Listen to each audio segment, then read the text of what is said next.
begin our look at sports here at the big ballpark in the Bronx with the New York Yankees as they dismantle the Minnesota Twins 10-4 in Game 1 of the division series.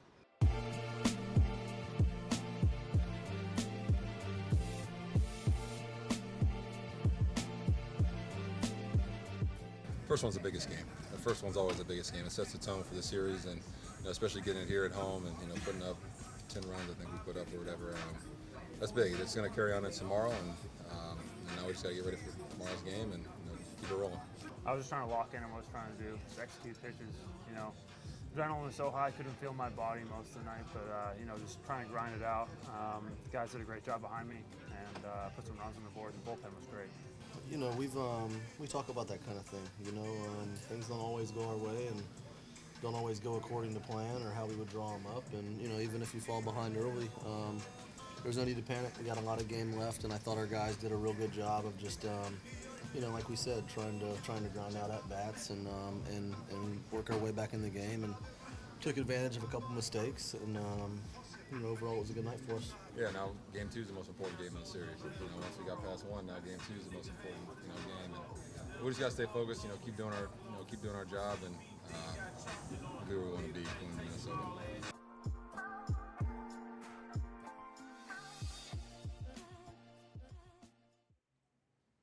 The Bronx Bombers started their postseason quest for World Series number 28 on the right foot Friday night. The Yankees' formula for a deep October run centers upon their big swinging lineup and an equally strong bullpen. DJ LeMahieu homered and drove in 4 runs. Brett Gardner now batting third for the Yanks. Who would have thunk it? Also went deep, and the Pinstripers' prize relief corps combined for 4 1/3 strong innings, fueling a 10-4 victory over Minnesota in Game 1 of the American League Division Series. Saturday night brought more of the same. Yanks hung a 10 spot in the opener and another 8 runs in Game 2. Didi Gregorius' grand slam highlighted a 7-run third inning. The Yankees grabbed an 8-2 victory over the Twins on Saturday and a commanding 2-0 lead in the best-of-5 ALDS.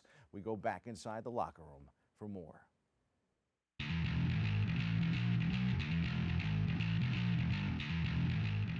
Didi, what's the feeling like to hit a grand slam in a playoff game, particularly in a big spot like that? What's the feeling? I mean, it's a great feeling to come big for the team, but the best thing is just getting the W. That's what we always focus on, and like I said in the beginning, that's all we want to get. Get a W. I got 8 more, 10 more, 9 more to go, so that's what we want. So just keep going. I think pitchers are they're a different animal in a way. You still have to go out there and you still have to shut down the opponent. So you can't really be there going up and down, because the offense, like today, like the offense got us some runs. Feel like the game plans have been good and executed and kind of carried out by Gary behind the plate, and by and large those guys have come in and really been able to slam the door, and when the offense is doing what it's doing, I think it allows and gives the pitchers even greater confidence just to really go in and be on the attack.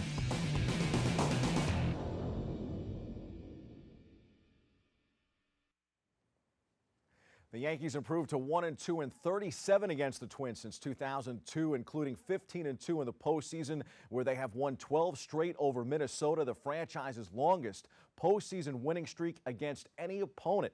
Tonight, the Bombers can close out the series in Minnie. Luis Severino, a 19-game winner for the Yankees in 2018, will be on the mound in Game 3. The Yanks are going for a 3-game sweep to advance to the AL Championship Series for the 17th time in club history, and Severino's teammates are thrilled he has made it back from injury to try and pitch them there. First pitch is tonight at 8:40 p.m. Eastern Time.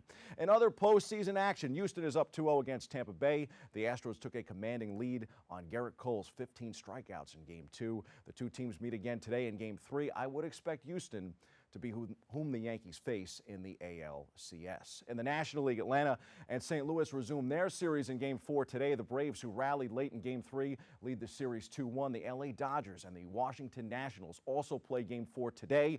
The Dodgers lead that series 2-1. Time for some quick hitters from around the world of sports. Tonight's Monday Night Football matchup is Cleveland at San Francisco at 8:15 p.m.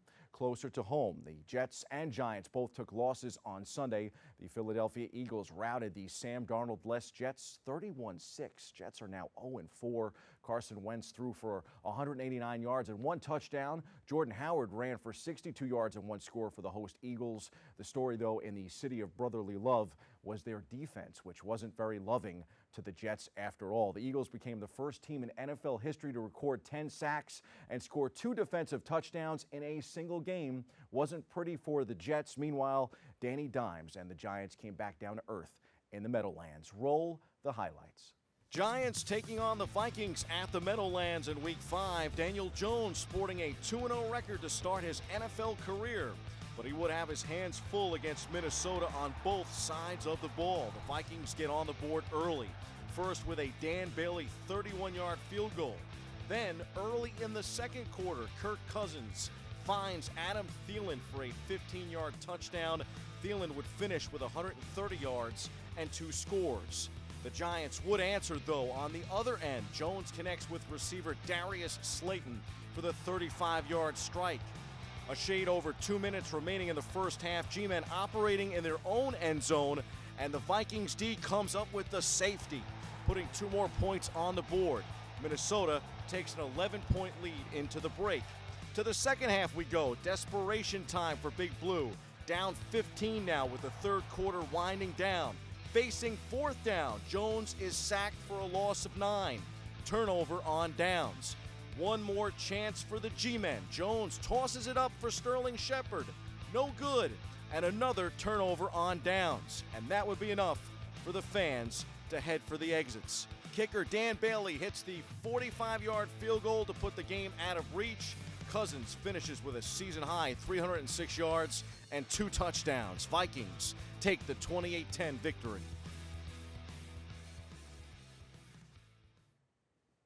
The Vikings made life miserable for Jones and Big Blue in every way possible on Sunday. The G-men will be in New England Thursday. The Jets host Dallas next Sunday. If you are a tad worried about the G-men on Thursday night against New England, you should be. The Pats topped the Redskins 33-7 yesterday, and Washington went ahead and fired Jay Gruden afterward. The Skins are now 0-5. The Pats just seem to find a way to ruin everyone's day, unless, of course, you are a Patriots fan.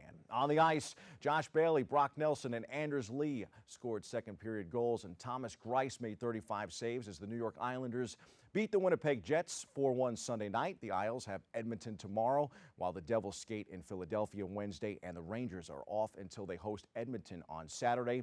Broadway Blue Shirts are 2-0 to start the season. The Devils are 0-1-1. The Islanders are now 1-1 following last night's win. The NBA preseason is set to get underway. The Knicks are in Washington tonight to face the Wizards in their first game of the preseason. The Nets take on the LA Lakers Thursday.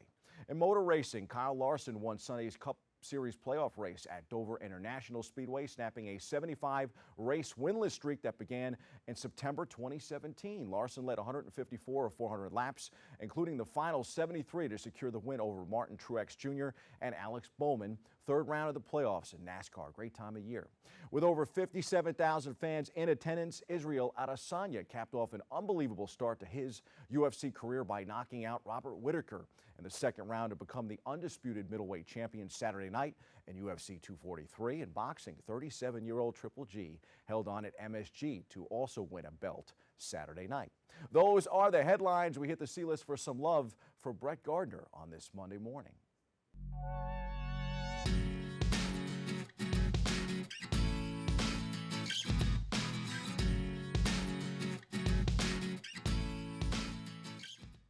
Brett Gardner honored manager Aaron Boone's decision to bat him third in Game 1 with a 2-out homer in the 6th inning. He was back in that slot for Game 2, before which Mark Teixeira threw out the ceremonial first pitch to mark that he had beaten the Twins 10 years earlier in ALDS Game 2 with an 11th inning homer to lead off that inning. Just think about the odds that Gardner would outlast them all from that 2009 World Series team. He is the link from Derek Jeter to Aaron Judge. CeCe Sabathia is the only other current Yankee who was part of that last championship team. Injuries have kept him off the ALDS roster. He would have been a reliever this time if he had been healthy. Gardner is a main man these days. The idea was Gardner was going to be a fourth outfielder this season. Instead, he had a career best 28 homers, evolving with the times. Wins above replacement has always appreciated Gardner because he is so good on the bases and defensively, but the homers have helped him reach 4.0 WAR this year, which is all-star level. And in his leadership, and this C-list is a tribute to you, Mr. Gardner. You have defied the odds and become an integral piece of the Yanks' quest for number 28. Unreal. 36 and playing like he's 26. We salute you, Brett. That's your sports. I'm Bobby C. More Open back after this.